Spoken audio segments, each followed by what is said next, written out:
اداکار سونو سود نے گزشتہ رات حیدرآباد کے للیتا کلا تورانم نامپلی میں منعقدہ سنکلپ دیوس تقریب میں سچیر انڈیا فاؤنڈیشن کے صدر کرن سے باوقار سنکلپ کرن پرسکار وصول کے۔ اس تقریب میں سونو سود کی عالمی وبا کے دوران شاندار انسانیت نواز خدمات اور پسماندہ طبقوں کی مسلسل مدد کو سراہا گیا۔ اس موقع پر انڈین بلغاریہ سفیر نکولے یانکوف اور دیگر معززین بھی موجود تھے۔ تقریب میں 50 بہرے اور گونگے اسکولوں کے خصوصی بچوں نے ثقافتی پرفارمنس پیش کی، جسے حاضرین نے بہت سراہا۔ تمل ناڈو کے ساحل کے قریب سمندری طوفان فنگل کے پہنچنے پر آج چنئی اور کاویری ڈیلٹا اضلاع میں شدید بارش ہوئی۔ وزیر اعلیٰ ایم کے اسٹینلن نے ہفتے کے روز اعلیٰ عہدیداروں اور ضلع کلکٹروں کے ساتھ بارش کی صورتحال کا جائزہ لیا۔ اطلاعات کے مطابق جمعہ کی شام تھوڑی دیر کے بعد آج صبح موسلا دھار بارش شروع ہو گئی۔ مزید برآں شمالی مضافاتی علاقے میں شدید بارش ریکارڈ کی گئی، کیونکہ یہ طوفان چنئی کے جنوبی مشرق میں تقریباً 140 کلومیٹر کے فاصلے پر تھا۔ محکمہ موسمیات نے چنئی، کانچی پورم، تروولور اور دیگر اضلاع کے لیے ریڈ الرٹ جاری کیا ہے اور شمالی ساحلی اور کاویری ڈیلٹا اضلاع، اندرونی اضلاع سمیت کئی اضلاع میں بہت بھاری بارش کی وارننگ جاری کی ہے۔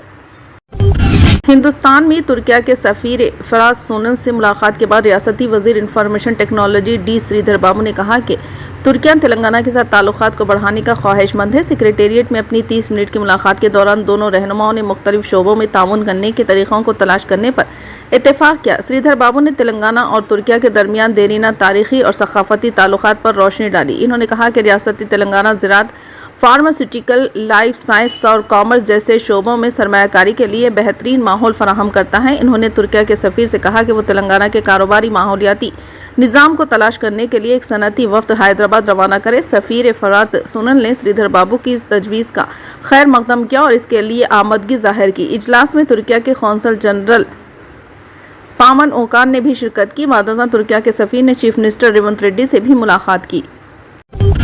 انتخابی وعدوں کی تکمیل کی سمت اہم قدم کا دعویٰ کرتے ہوئے چیف منسٹر تلنگانہ ریونت ریڈی نے ایک اہم پوسٹ سوشل میڈیا پر کیا۔ سماجی رابطے پر سرگرم ریڈی نے ایکس پلیٹ فارم پر کیے گئے ایک ٹویٹ میں دعویٰ کیا کہ ان کی حکومت کسانوں کی زندگی میں تہوار لے کر آئی ہے۔ یہ کسانوں کا ان پر بھروسہ ہے۔ انہوں نے اعداد و شمار کا حوالہ دیتے ہوئے دعویٰ کیا کہ 1 سال پہلے آج ہی کے دن کسانوں نے ان کی حکومت کو منتخب کیا تھا اور نئی تاریخ لکھی۔ کسانوں کے 2 لاکھ روپے کے قرضات کی معافی، 7,625 کروڑ روپے کی ریتو بھروسہ اسکیم، دھان پر فی کنٹل 500 روپے بونس، 10,444 کروڑ روپے سے مفت بجلی کی سپلائی، 1,433 کروڑ روپے سے ریتو بیمہ اسکیم، 95 کروڑ روپے سے فصل کو ہوئے نقصان کی پابجائی، 10,547 کروڑ روپے سے دھان کی خریداری کی گئی۔ ایک سال میں 54,000 کروڑ روپے سے کسانوں کی زندگیوں میں تہوار لانے کا کام ان کی حکومت نے کیا ہے۔ انہوں نے نشاندہی کرتے ہوئے کہا کہ یہ کوئی اعداد و شمار نہیں ہے، بلکہ یہ کسانوں کا ہم پر بھروسہ ہے۔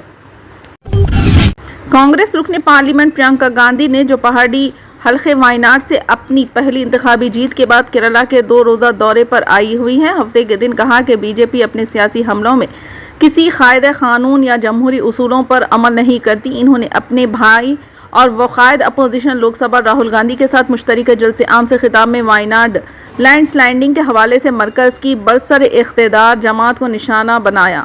انہوں نے کہا کہ ادارے تباہ کیے جا رہے ہیں، جس سے انتخابی عمل پر سے عوام کا بھروسہ اٹھتا جا رہا ہے۔ بعد ازاں ضلع ملا پورم کے حلقے اسمبلی نیلمبور میں استقبالیہ سے خطاب میں انہوں نے کہا کہ ہم بی جے پی کے خلاف لڑ رہے ہیں، جس کے پاس کوئی قاعدہ قانون نہیں، جمہوریت اور دستور کا احترام نہیں ہے۔ بی جے پی کے پاس منفی اور تخریبی ایجنڈا ہے۔ انہوں نے دعویٰ کیا کہ 1 ہفتے سے پارلیمنٹ نہیں چل رہی، کیونکہ بی جے پی ان مسائل پر بحث سے ڈری ہوئی ہے جو کانگریس زیر قیادت اپوزیشن اٹھانا چاہتی ہے۔ انہوں نے کہا کہ ہمیں پارلیمنٹ اور ملک بھر میں بڑی لڑائی لڑی ہے۔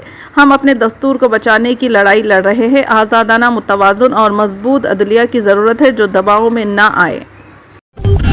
تلنگانہ میں کانگریس حکومت کی جانب سے 6 نومبر کو شروع کیا گیا ذات پات مردم شماری سروے آج 30 نومبر کو اپنے اختتام کو پہنچا۔ تاہم حیدرآباد کے پرانے شہر سمیت کئی شہری علاقوں میں سروے مکمل نہیں کیا جا سکا اور کئی گھروں کا ڈیٹا جمع کرنا باقی ہے۔ یہ سوال اب زیر بحث ہے کہ آیا حکومت سروے کی مدت میں توسیع کرے گی یا نہیں۔ تفصیلات کے مطابق متعدد علاقوں میں عوام نے سروے ٹیموں کو مکمل معلومات فراہم کرنے سے گریز کیا۔ جو معلومات دی گئی ہیں وہ بھی اکثر ادھوری تھی اور وہی ڈیٹا آن لائن اپلوڈ کیا جا رہا ہے۔ اس سے سروے کی افادیت پر سوالات اٹھ رہے ہیں۔ دیہی علاقوں میں سروے اور ڈیٹا اپلوڈنگ کا کام نسبتاً تیزی سے ہوا، لیکن شہری علاقوں میں رفتار کم رہی اور عوام میں بیداری کی کمی واضح طور پر نظر آئی۔ کچھ مقامات پر سروے کا عمل شروع ہی نہیں ہو سکا، جبکہ دیگر مقامات پر نامکمل ڈیٹا جمع کیا گیا۔